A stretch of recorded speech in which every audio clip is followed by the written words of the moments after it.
Hello people, ఈ రోజైతే నేను ఒక రెసిపీ ట్రై చేయబోతున్నాను. మొత్తం రెడీ అయిన తర్వాత దాని ఆకారం, టేస్ట్, అలాగే కలర్ చూసి అప్పుడు దానికి ఒక మంచి పేరు పెడదాంలేండి. ఫస్ట్ అయితే వీడియోలోకి వెళ్ళిపోదాం. చలో. మా తమ్ముడికేమో హాఫ్ డే స్కూల్, సో అందుకే నన్ను చూడాలనిపించి ఆఫ్టర్నూన్ నుంచి వచ్చేసాడు మా ఇంటికి. ఇంకా వాడు రాగానే return of the dragon movie చూసాము. అలా లంచ్ కూడా తినేసాము. ఈ లోపే ఈవినింగ్ అయిపోయింది. ఇంకా వాడు మా ఇంటికి వచ్చాడంటే మా ఇద్దరం కలిసి ఏదో ఒక దూల పనులంటూ చేస్తూ ఉంటాము. ఇంకా ఎలాగో ఈవినింగ్ అయిపోయిందిగా అని చెప్పి ఏదో ఒకటి తిందాంలే అని అలా షాప్కి వెళ్ళాము. ఇంకా అక్కడ మాకు కనపడిన ఏవో 4 లేస్ ప్యాకెట్స్ తీసుకున్నాము.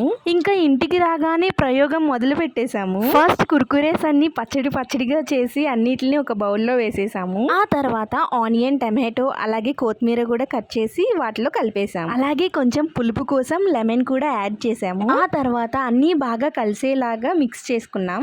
మొత్తానికి మన రెసిపీ అయితే రెడీ అయిపోయింది. దీనికి ఏదో ఒక పేరు పెట్టేయండి మీరే. పెట్టేశారా పేరు? ఇప్పుడు టేస్ట్ ఎలా ఉందో చెప్తాను. టమాటా వేయకపోతే ఇంకా బాగుండేది, కొంచెం తీయగా ఉంది.